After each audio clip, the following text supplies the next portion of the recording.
بسم اللہ الرحمن الرحیم۔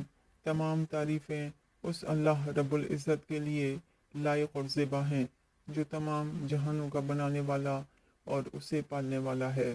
کروڑوں درود اور سلام ہوں آخری نبی محمد مصطفیٰ صلی اللہ علیہ وآلہ وسلم پر۔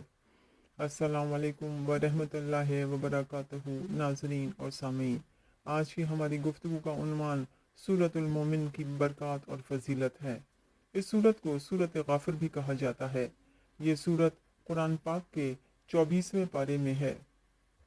اگر کسی شہر میں کوئی وبائی مرض پھیل گیا ہو اور سارے شہر کے لوگ وہاں سے بھاگ رہے ہوں، اور ایسے حالات میں اگر کوئی شخص چاہے کہ وہ اپنے گھر میں آرام سے رہے، تو وہ شخص اس سورت کو کاغذ پر لکھ کر اپنے مکان کے دروازے پر لگا دے اور صبح و شام بآواز بلند ایک مرتبہ اس سورت کی تلاوت کرے، انشاءاللہ تعالی ہر بلا سے محفوظ رہے گا۔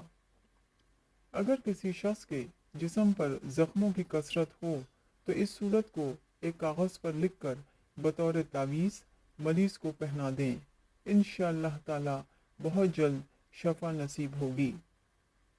ہر اڑی مشکل کے لیے، سنگین فوجداری مقدمات میں فتح کے لیے اس مبارک سورت کا ختم پڑھنا انتہائی مجرب ہے۔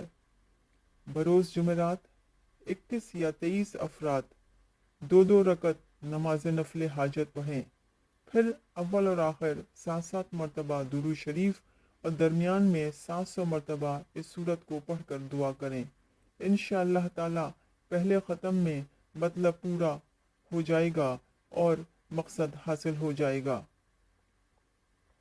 اگر کوئی شخص چاہتا ہے کہ ہر رنج و غم میں غیب سے مددگار پیدا ہو اور رزق میں ہمیشہ فراوانی رہے، تو اس کو چاہیے کہ ہمیشہ اول اور آخر 3 مرتبہ درود شریف اور درمیان میں اس سورت کو پڑھا کرے، انشاءاللہ تعالی ہمیشہ رزق میں فراوانی رہے گی اور غیبی مدد حاصل ہوتی رہے گی۔ آمین۔